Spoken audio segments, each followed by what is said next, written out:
السلام عليكم ورحمة الله تعالى وبركاته. ازيكم عاملين ايه؟ يا رب تكونوا بألف خير. عايزة تعملي صينية كيكة مظبوطة، تحسي كده ان انت بتاكلي نايتي، او كأنك ماسكة قطعة كيكة شبيهة بقوام التورتة او الجاتو. تعالي معايا النهاردة هنعمل صينية كيكة مفيش اسهل من كده، والنتيجة تحفة. اول حاجة هنحتاج لكوب من الحليب، وهننزل عليه بحوالي 200 جرام من الزبدة، وهنرفعهم على النار لحد ما نتأكد ان الزبدة خلاص دابت في قلب الحليب. ما تشغليش بالك خالص، سيبيها ان شاء الله تغلي، مفيش اي مشكلة. خلاص اتأكدتي ان الزبدة ذابت كويس جدا، رفعيها من على النار، اركنيها على جنب كده في المطبخ قدامك، وتعالي بقى نشوف باقي المكونات. هاتي بولة، لان احنا هنستخدم المضرب الكهربائي، يبقى هنجيب بولة تكون غويطة شوية، وبعدين هننزل فيها بكوباية ونص من السكر. وطبعا يفضل ان السكر يكون ناعم، او لو امكن ان السكر يكون بودر، ما امكنش خلاص يبقى استخدمي السكر الناعم زي ما انا ما استخدمت النهاردة. هننزل عليهم بحوالي 4 بيضات بدرجة حرارة الغرفة، وبعدين طبعا مش هننسى الفانيليا ولا معلقة، ولا هننسى معلقة الخل الصغيرة. هنضرب بقى الكلام ده او المكونات دي بالمضرب الكهربائي كويس جدا، ما تستعجليش خالص لحد ما تشوفي قدامك ان اللون اتحول للون كده الفاتح، للابيض الفاتح ده، والقوام كمان معانا هيتحول كأنه شبيه كده بقوام الكريم شانتيه، بس طبعا هيكون اخف منه. شايفين القوام معانا اتحول كده ازاي؟ يبقى هنفضل نضرب بالمضرب الكهربائي لحد ما نلاقي النتيجة دي قدامنا. خلاص وصلنا للنتيجة دي، نجيب بقى المكونات بتاعتنا او باقي المكونات بتاعتنا، اللي هي طبعا المواد الجافة. هنحتاج لكوبايتين من الدقيق،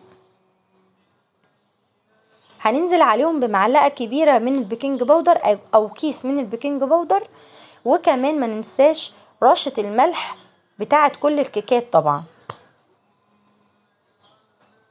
طبعا اي حلويات او اي معجنات او اي كمان كيكات، لازم بننزل على الدقيق بمعلقة صغيرة من الملح. طبعا هنا مش هنستخدم معلقة صغيرة لان كمية الدقيق بسيطة، هو هننزل برشة كده بسيطة من الملح. حضري بقى الخليط السائل اللي انت رفعتيه من على النار او نزلتيه من على النار، اللي هو الحليب مع الزبدة، وحضري كمان جنبيكي المواد الجافة. طبعا الدقيق انا نخلته قبل ما اضيفه على المكونات، وكمان دي المرة التانية اللي انا بنخله فيها بمصفى سلك صغيرة كده، وهتاخدي شوية بشوية من الدقيق وهتنخليه للمرة التانية على خليط السكر والبيض، وتنزلي كمان بشوية من الخليط السائل اللي هو خليط اللبن والزبدة،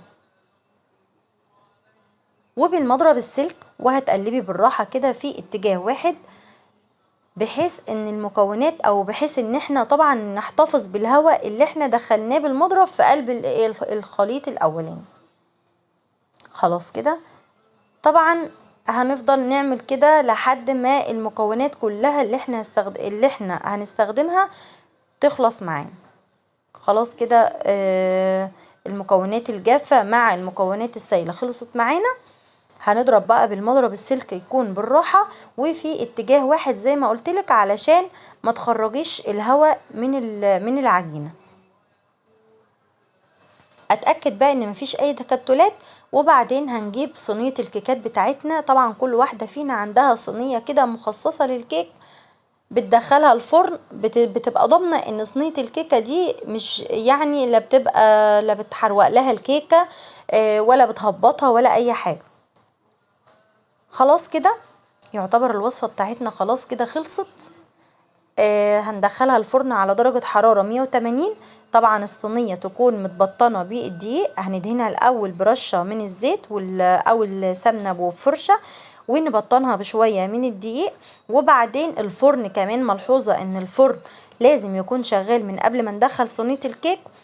الكيكة هتقعد حوالي، يعني هتاخد معانا من نص ساعة، او كل واحد فينا على فكرة، يعني كل واحد فينا فرنه يختلف عن التاني. يعني صينية الكيكة ممكن تاخد نص ساعة، عند حد تاني ممكن تاخد مثلا تلت ساعة او 25 دقيقة. فعلى حسب فرنك وعلى حسب ما بتظبطيه وبيطلع لك الكيكة مظبوطة ازاي. بخلة بقى كده او بعود خشبي، وهنخرج الفراغات الموجودة في صينية الكيك قبل ما ندخلها الفرن. وخلاص كده الوصفة بتاعتنا خلصت. دمتم في رعاية الله، والسلام عليكم.